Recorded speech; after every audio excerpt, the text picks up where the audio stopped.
Uncle चलो ना। एक बच्चे ने ये कहा और अभिनव अपने ख्यालों की दुनिया से बाहर आ गया।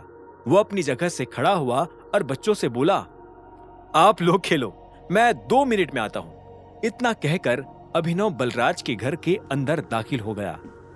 उसने देखा कि बलराज ने विस्की की बोतल खोल रखी थी।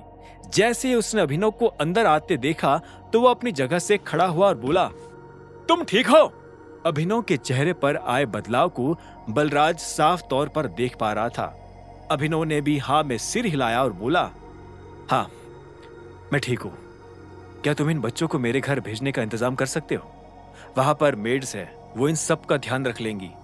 फिलहाल के लिए मैं इन्हें वही रखता हूं। बलराज ने हाँ में सिर हिलाया और बोला, कोई दिक्कत नहीं है, मैं इन्हें कल सुबह छुड़वा दूंगा। थैंक यू, अब मैं चलता हूं, अभिनव ने कहा और वहां से निकल गया। जब तक अभिनव बाहर आया तब तक काफी रात हो चुकी थी। वो अपनी गाड़ी की तरफ जा ही रहा था कि इतने में वहां और एक गाड़ी आकर खड़ी हो गई।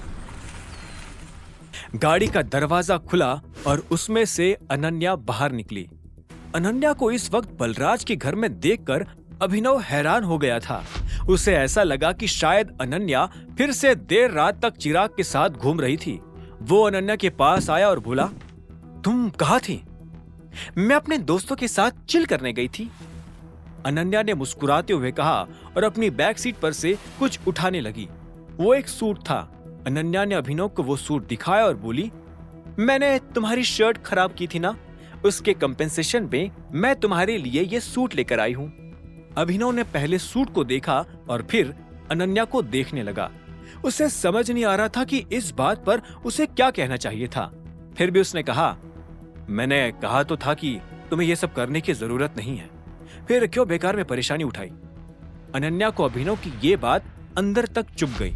वो इतने प्यार से अभिनव के लिए सूट लेकर आई थी, लेकिन अभिनव था कि थैंक यू कहने के बजाय उसे ही सुना रहा था। अनन्या ने गुस्से में वो सूट अभिनव के सीने पर पटका और बोली, ये लो, अब इसे पहनना है तो पहनो, नहीं पहनना है तो फेंक दो, मुझे कोई फर्क नहीं पड़ता। वैसे भी मुझे तुम्हारे होने या ना होने से कभी कोई फर्क पड़ा ही नहीं। मैं बस तुम्हारे साथ अच्छा बर्ताव करने की कोशिश कर रही थी। अनन्या को पता था कि वो झूठ बोल रही है, फिर भी वो अपनी बात कह रही थी। उधर जब अनन्या अभिनव पर गुस्सा कर रही थी, तब इधर वैभवी अभिनव के नाम पर दहाड़े मारकर रोए जा रही थी। उसने सुबह से ना कुछ खाया था ना कुछ पिया था। उसके दिमाग में अभिनव और उससे जुड़े ख्याल इतने ज्यादा घूम रहे थे कि वैभवी का ध्यान अपने शरीर के दूसरे हिस्सों की तरफ जा ही नहीं रहा था। वो उदास हो गई थी और बार बार अपने आप को इस बात के लिए कोस रही थी कि उसने अभिनव को क्यों छोड़ा। ऊपर से उसकी आग में घी तब पड़ गया जब देवेन भी उसका साथ छोड़कर यूं अचानक चला गया। उसने कभी सपने में भी नहीं सोचा था कि देवेन उसे छोड़कर जाएगा। वो तो यही मानकर बैठी थी कि आज नहीं तो कल देवेन उसे जरूर प्रपोज करने वाला है।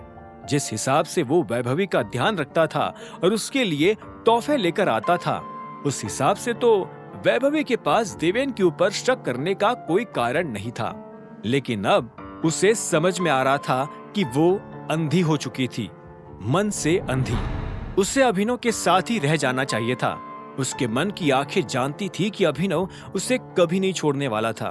फिर भी उसने अपनी ही आंखों में धूल झोंक ली। ऐसा भी नहीं था कि वो देवेन के साथ खुश थी या देवेन उसके लिए परफेक्ट आदमी था। उसमें कई सारी कमियां थी, लेकिन देवेन का पैसा उसकी सारी कमियों को ढक लिया करता था। लेकिन अभिनव हर मामले में सही था। उसकी गरीबी भी अब वैभवी को कोई बड़ी समस्या नहीं लगती थी। अब वैभवी का नजरिया बदलता जा रहा था। उसे लग रहा था कि उसने अपने सिर पर कोई भारी चट्टान उठा रखी है। उसने दरवाजा खोला और बाहर बैठी हुई ट्रेसी को ठंडी नजरों से देखते हुए बोली, तुम यहाँ क्या कर रही हो? यह सुनते ही ट्रेसी ने एक गहरी सांस ली और बोली, मैं तुम्हारी बेस्ट फ्रेंड हूं ना। तुम्हें नहीं लगता कि ऐसे बुरे वक्त में आपके बेस्ट फ्रेंड को आपके साथ होना जरूरी है?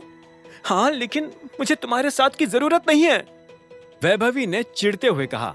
उसके मुंह से ये बात सुनते ही ट्रेसी अपनी जगह से खड़ी हुई और हैरानी से वैभवी को देखते हुए बोली, तो तुम इस छोटी सी बात की वजह से अपनी सालों की दोस्ती को खत्म कर लेना चाहती हो? ये सुनते ही वैभवी को गुस्सा आया और इतना आया कि वो अपने आप को काबू नहीं कर पाए। उसने ट्रेसी पर चिल्लाते हुए कहा, ये तुम्हारे लिए छोटी सी बात है? तुम्हारा दिमाग खराब हो गया है? तुम जो कह रही हो उसे सुन भी पा रही हो या नहीं? तुमने मेरी जिंदगी बर्बाद की है। तुमने मुझे कहीं का नहीं छोड़ा। आगे की कहानी जानने के लिए देखें अगला एपिसोड सिर्फ पॉकेट एफएम के यूट्यूब चैनल पर, और द रिटर्न ऑफ टाइगर के सारे एपिसोड्स को सुनने के लिए डिस्क्रिप्शन में दी लिंक से डाउनलोड करें पॉकेट एफएम ऐप।